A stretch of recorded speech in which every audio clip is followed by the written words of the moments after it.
बिस्मिल्लाहिर्रहमानिर्रहीम। अस्सलाम वालेकुम डियर स्टूडेंट्स, मैं हूं आपका बायोलॉजी इंस्ट्रक्टर उबैदुर्रहमान बेग। बच्चों, इस वीडियो में हम 11 बायो के नेक्स्ट चैप्टर 5 का स्टार्ट करने जा रहे हैं, विच इज किंगडम प्रोकैरियोट्स। हमारा पहला नॉलेज बहुत important taxonomic status of prokaryotes है। इसमें आपके पास कुछ इंपॉर्टेंट एसएलओज हैं जिन्हें हमने कवर करना है। समझने के लिहाज से आपके लिए ये थोड़े से कॉम्प्लिकेटेड हो सकते हैं, लेकिन मैंने पूरी कोशिश की है इसे हम सिंप्लीफाई करके जितना लिख सकते थे कैंटअप की बुक में उसे लिखा, लेकिन एसएलओ की डिमांड भी हमने पूरी की। अंडरस्टैंड करना है, स्पेशली एमसीक्यूज और शॉर्ट क्वेश्चन के लिए बड़ा इंपॉर्टेंट है। एग्जामिनर चाहे तो एसएलओ बेस एग्जाम में इससे लॉन्ग भी क्वेश्चन बना सकते हैं। अब ये 4 एसएलओ हैं जो लिंक करते हैं हमारे first knowledge taxonomic status of prokaryote के साथ। पहला एसएलओ हमें कह रहा है, हमने आउटलाइन करना है, बताना है taxonomic position of prokaryotes. Taxonomic position, पहले आपको टेक्सोनॉमी का पता हो। ग्रेड 9 में हम पढ़ते हैं लिविंग ऑर्गेनिजम्स को क्लासिफिकेशन करने की जो साइंस है ना, जहां हम देखते हैं जो सिमिलर है उन्हें एक साइड पे कर देते हैं, जो डिससिमिलर है उन्हें एक साइड पे कर देते हैं, ये टेक्सोनॉमी है। तो कहते हैं हमने प्रोकैरियोट्स को टेक्सोनॉमी के लिहाज से जो डिवीजन की हुई है कहां रखा हुआ है, आपने ये बताना है। और वो फिर आगे खुद भी बता रहा है कि आपने डोमेन्स की टर्म में बताना है।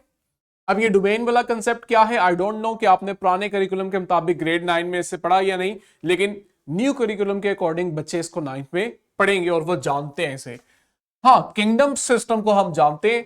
तो किंगडम सिस्टम में एक किंगडम था, किंगडम मोनरा, जिसमें प्रोकैरियोट्स हैं। तो कहता है आपने किंगडम और डोमेन लेवल पे टेक्सोनोमिक पोजीशन ऑफ प्रोकैरियोट्स बतानी है कि इन्हें हम किस डोमेन में रख रहे हैं और किस किंगडम में रख रहे हैं और इनकी क्या फीचर है, ये चीज हमने बतानी है। सेकंड में हमने एक्सप्लेन करना है इनकी फाइलोजेनेटिक पोजीशन को। अब फाइलोजेनेटिक पोजीशन समझने के लिए हमें फाइलोजेनेटिक्स का पता होना चाहिए, जो कि हम समझेंगे। फाइलोजेनेटिक्स में आप देखते हो कि आप लिविंग ऑर्गेनिजम्स को सिमिलैरिटीज की बेस पे एक जगह रखते हो और आप कहते हो कि ये जो सिमिलर ऑर्गेनिजम्स हैं जिनमें सिमिलैरिटीज हैं, इनका कोई एंसेस्टर सेम था, इनमें ना एवोल्यूशनरी रिलेशनशिप है।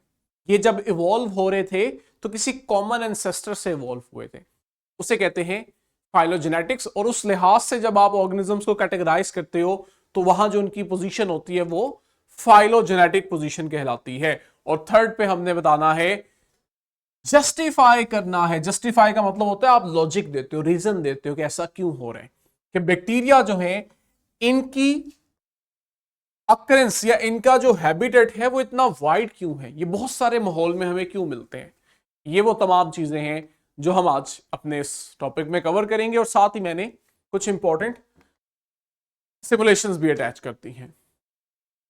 कहते हैं जो प्रोकैरियोट्स की टेक्सोनोमिक क्लासिफिकेशन है, ये हमारे अंदर इवॉल्व हुई है। उसकी वजह यह है जैसे जैसे वक्त गुजरता गया, साइंस इवॉल्व होती गई, हमने भी अपना नॉलेज इवॉल्व किया है। और जैसे जैसे हमारी अंडरस्टैंडिंग जो है वो इवॉल्व हुई है, हमने इनकी क्लासिफिकेशन, टेक्सोनोमिक पोजीशन जो है उसको भी इंप्रूव किया है। ठीक है, और हमने अपने साथ साथ एवोल्यूशनरी रिलेशन को भी इंप्रूव किया है।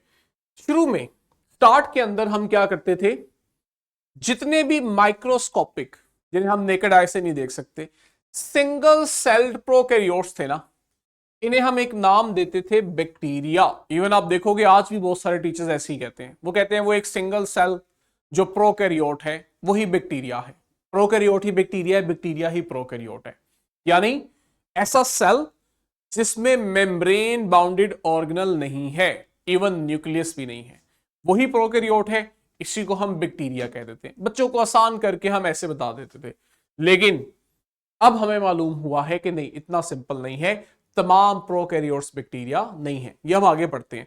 कहते जो बैक्टीरिया की डिस्कवरी है ना, ये असल में माइक्रोस्कोप के इन्वेंशन के साथ लिंक थी। हमें कोई ऐसा इंस्ट्रूमेंट चाहिए था जिसकी मदद से हम इन माइक्रोस्कोपिक ऑर्गेनिजम्स को देख सकें। ठीक, Antony van Leeuwenhoek, Dutch microbiologist, इसका बड़ा इंपॉर्टेंट रोल है क्योंकि इसने first time in microscopic organisms को मेंशन किया जिन्हें आज हम बैक्टीरिया कहते हैं। इसने उन्हें देखा था रेन वाटर में। ठीक, और अकॉर्डिंग टू हिम इसने उन्हें नाम दिया एनिमलक्यूल्स, इसने बैक्टीरिया नहीं कहा था, आज हम इसे ये कहते हैं। और इस माइक्रो ऑर्गेनिजम्स की स्टडी को आज हम एक अलग साइंस का नाम देते हैं, विच इज माइक्रोबायोलॉजी। हमारे पास क्रिश्चियन गॉटफ्राइड एरनबर्ग जो है, ये वो साइंटिस्ट था जिसने फर्स्ट टाइम माइक्रोस्कोपिक ऑर्गेनिजम्स के लिए बैक्टीरियम की टर्मिनोलॉजी यूज की, और बैक्टीरिया की स्टडी को हम आज बैक्टीरियोलॉजी कहते हैं। कैरोलस लिनस जो है ना, इसने लिविंग ऑर्गेनिजम्स को सिस्टमैटिकली किंगडम्स की शक्ल में डिवाइड किया, लेकिन अभी साइंस का एडवांस था, इतनी डिटेल नहीं मालूम थी। इसने जो किंगडम्स बनाए वो ओवरऑल दो थे, किंगडम एनिमेलिया, किंगडम प्लांटी।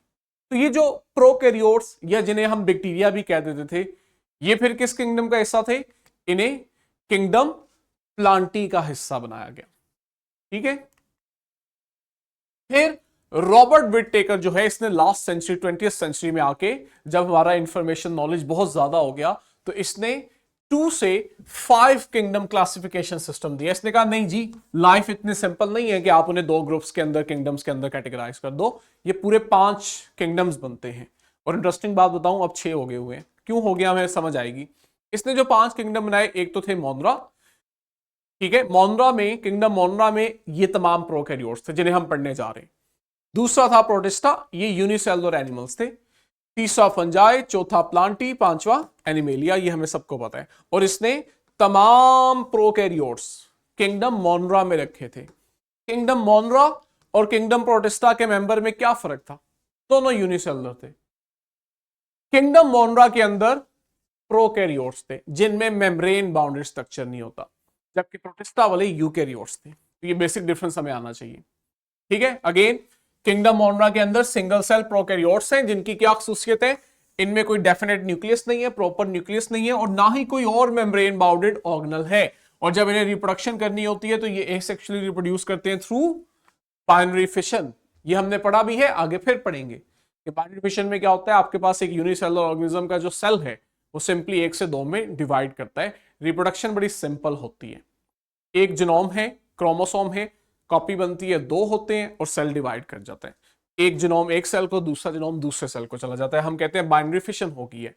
अब जो किंगडम मोनरा है ना, इसमें आपके पास 2 तरह के बैक्टीरिया हैं। एक हम देखते हैं बेनिफिशियल है, जिससे हमें फायदा होता है, जैसे नाइट्रोजन फिक्सेशन वाले बैक्टीरिया। ये कौन से हैं? जो एटमॉस्फेरिक नाइट्रोजन को, जिसे प्लांट्स या एनिमल्स डायरेक्ट यूज नहीं कर सकते, ये उस नाइट्रोजन को नाइट्रेट्स में कन्वर्ट करके हमारे एटमॉस्फेयर से सॉइल का हिस्सा बनाते हैं, फिर आगे से उन्हें प्लांट्स यूज करते हैं। इसके अलावा आप देखो ह्यूमंस को या एनिमल्स को, हमारे डाइजेस्टिव सिस्टम में बड़े इंपॉर्टेंट बैक्टीरिया होते हैं, जहां ये बहुत इंपॉर्टेंट काम कर रहे होते हैं। एक तो बहुत सारे इंपॉर्टेंट वाइटामिन बना रहे होते हैं, जैसे विटामिन के बड़ा फेमस है, आपके डाइजेस्टिव सिस्टम में मौजूद बैक्टीरिया बना के देते हैं। दूसरा बड़ा इंपॉर्टेंट काम जिसे हम निग्लेक्ट कर जाते हैं, आम लोगों को पता ही नहीं होता, वो ये है कि ये बैक्टीरिया आपके डाइजेस्टिव सिस्टम की इनर वॉल के साथ अटैच रहते हैं। जब ये अटैच होते हैं ना, तो फिर जो हार्मफुल पैथोजेनिक बैक्टीरिया हैं, उन्हें आपके डाइजेस्टिव सिस्टम के साथ अटैच होने का मौका नहीं मिलता। और जब तक बैक्टीरिया अटैच नहीं ना होते, ये डिजीज कॉज नहीं कर पाते, क्योंकि इन्हें रेप्लिकेशन के लिए अटैचमेंट साइट चाहिए होती है। इस तरह से ये हेल्पफुल बैक्टीरिया, बेनिफिशियल बैक्टीरिया हमें इन हार्मफुल बैक्टीरिया से बचा रहे होते हैं। दूसरा आप देखते हैं, इनमें पैथोजेनिक बैक्टीरिया होते हैं, और तीसरे एक्सट्रीमोफाइल्स होते हैं, जो बड़े हार्श एनवायरनमेंट में, हाई टेम्परेचर वाले एनवायरनमेंट में भी रहते हैं। एग्जाम्पल साइनोबैक्टीरिया हैं, जिनमें फोटोसिंथेसिस होती है, प्रोटियोबैक्टीरिया हैं, ठीक है, जिनमें कई तरह के मेटाबॉलिक एक्टिविटीज होती हैं, और थर्ड पे आपके पास आर्कीबैक्टीरिया हैं, जिन्हें आप एक्सट्रीमोफाइल कहते हो। अभी तक मैं जनरल चल रहा हूं, मैं डोमेन्स पे नहीं आया, ठीक है। लेकिन अब ये सारी बातें हैं पुरानी।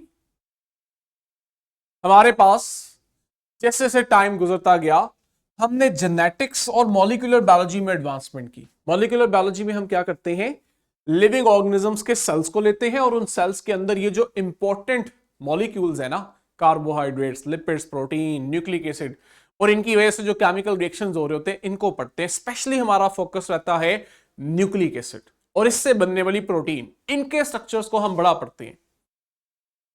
कार्ल वूस जो था, इसने ना जेनेटिक्स और मॉलिक्यूलर बायोलॉजी की बेस पे जब प्रोकैरियोट्स को स्टडी किया, तो इससे पहले तक कंसेप्ट यही था कि प्रोकैरियोट्स के तमाम मेंबर एक ही जैसे हैं, ये सब बैक्टीरिया हैं। इसने कहा नहीं जी, ऐसा नहीं है, कि आपके पास इनमें बहुत वाजिया फर्क है। इनमें असल में दो ग्रुप हैं, जिनमें से एक को इसने आर्की कहा और दूसरे को बैक्टीरिया कहा, और ये डिफरेंस जेनेटिक डिफरेंस है। ठीक, यहां से हमारे पास फिर किंगडम सिस्टम्स का ज्यादा आप कह लो डिस्कशन हुई। इससे पहले तक दो डोमेन्स थी, जैसे शुरू में दो किंगडम से 5 किंगडम हुए, ऐसे ही शुरू में दो डोमेन्स होती थी, या तो आपके पास डोमेन बैक्टीरिया है या डोमेन यूकैरिया जिन्हें आप यूकैरियोट्स कहते हो। इसने आके कहा कि नहीं, किंगडम बैक्टीरिया भी या डोमेन बैक्टीरिया भी असल में मजीद डिवाइड करेगी, दो नहीं 3 डोमेन्स होनी चाहिए। आते हैं हम इस पे। पहली डोमेन है डोमेन आर्की। डोमेन आर्की में जो प्रोकैरियोट्स हैं इन्हें हम आर्की कह देते हैं, बैक्टीरिया नहीं कहते। ये आपके पास बाकी बैक्टीरिया की तरह सिंगल सेल्ड ही होते हैं, लेकिन उनसे थोड़ा मुख्तलिफ होते हैं। जेनेटिकली तो मुख्तलिफ हैं, अपने एनवायरनमेंट के लिहाज से भी मुख्तलिफ होते हैं। हम देखते हैं ये बहुत एक्सट्रीम एनवायरनमेंट में मिलते हैं, जैसे हॉट स्प्रिंग, गर्म पानी के चश्मे हैं, सॉल्ट लेक्स जिनमें सॉल्ट बहुत ज्यादा होता है, डीप सी हाइड्रोथर्मल वेंट्स, ये समुंदर की सतह में गर्म पानी के चश्मे होते हैं, जहां पे आप देखते हो normal life, even normal life से मुराद है बैक्टीरिया भी सरवाइव नहीं कर पाते, लेकिन ये आर्की जो है ये वहां पे सरवाइव कर रहे होते हैं। एक नजर हम डीप सी हाइड्रोथर्मल वेंट को देखते हैं अपनी सिमुलेशन में, फिर हम यहां से दोबारा कंटिन्यू करेंगे। हमारे पास, इसको जूम करें, थर्ड में है, ये आपके पास बैक्टीरिया है, ठीक है, जिसका एक जनरल स्ट्रक्चर है। मैंने कहा आप लोगों को ये भी दिखा दूं। इस बैक्टीरिया को कल के लेक्चर के लिए छोड़ते हैं। एक और स्लाइड है, सिमुलेशन है, इसको पहले देखते हैं। थर्ड वाली, इसको ओपन करें। ये डीप सी हाइड्रोथर्मल वेंट है क्या चीज?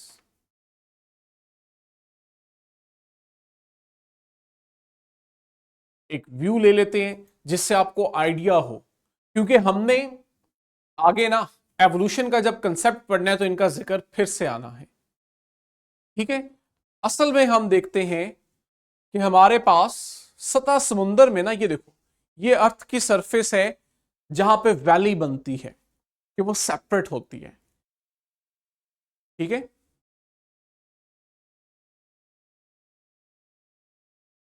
यहां फिर जब आपके पास ये वैली बनती है ना, तो यहां का पानी जो है नीचे अर्थ के कोर में जो मैग्नम है इसके साथ लिंक में आता है, जिसकी वजह से वो हीटअप होता है, और हीटअप होने के बाद आप देखते हो ये स्टीम्स की शक्ल में यहां से निकलता है। ये जो अब हॉट वाटर होता है इसकी वजह से हम इन्हें कहते हैं ये डीप सी हाइड्रोथर्मल वेंट हैं, यानी ये गर्म पानी के चश्मे हैं, और ऐसे गर्म पानी के चश्मे हैं जो आपके पास समुंदर की गहरी सतह में मौजूद है। ये देख रहे हो कि असल में हो ये रहा है, अब चूंकि समुंदर में है तो पानी जो है वो यहां से इन वेंट्स के थ्रू नीचे आता है, लेकिन नीचे इसका पड़ा होता है मैग्नम या मैग्मा जो कि हॉट होता है, वो यहां से इस पानी को हीटअप करके एवेपोरेट करके ऊपर उठाता है, जिसे हम फिर नाम देते हैं गर्म पानी के चश्मे। लेकिन ये जो हॉट वाटर एनवायरनमेंट है, यहां का टेम्परेचर 100 डिग्री प्लस होता है, और हमें मालूम है कि हम लिविंग ऑर्गेनिज्म में केमिकल रिएक्शन मेटाबॉलिज्म होते हैं जो हमें लाइव रखते हैं, और उन मेटाबॉलिज्म को करवाने के लिए एंजाइम्स चाहिए होते हैं, और उन एंजाइम का एक ऑप्टिमम टेम्परेचर है। हम जनरली देखते हैं कि जो हमारे लिविंग ऑर्गेनिजम्स के एंजाइम हैं वो इतने ज्यादा हीट में सरवाइव नहीं कर पाते, लेकिन आप देखते हो इतने हॉट एनवायरनमेंट में भी हमें ये आर्की मिलते हैं। इसका मतलब क्या है? इसका मतलब ये इनके एंजाइम इतने हाई टेम्परेचर में भी फंक्शनल रहते हैं, डीनेचर नहीं होते। ठीक है, वापस आते हैं। ये आपके वो हाइड्रोथर्मल वेंट हैं। हम एवोल्यूशन में दोबारा इनका जिक्र करेंगे कि लाइफ कहती है, एवोल्यूशन कहती है कि लाइफ यहीं कहीं स्टार्ट हुई, और वो इसके प्रूफ के लिए इन्हीं आर्की की बात करती है कि आज भी हमें जो आर्की वहां मिल रहे हैं ये इस बात का सबूत है कि लाइफ वहीं कहीं स्टार्ट हुई थी। लेक्चर को हम यहां पे कंक्लूड करते हैं, टाइम एंड हो रहा है। अगले लेक्चर में हमने इंशाल्लाह इसको यहीं से कंटिन्यू करना है। 4 चैप्टर हमारे कंप्लीट है, 5th भी इंशाल्लाह अब टाइम टू टाइम हम इसको सिमुलेशन की मदद से कवर करेंगे। आपके पास इसकी वर्कशीट और सिमुलेशन विद स्लाइड्स और क्वेश्चन बैंक मौजूद है, इसको प्रैक्टिस करें। तब तक के लिए बच्चों अल्लाह हाफ़िज़।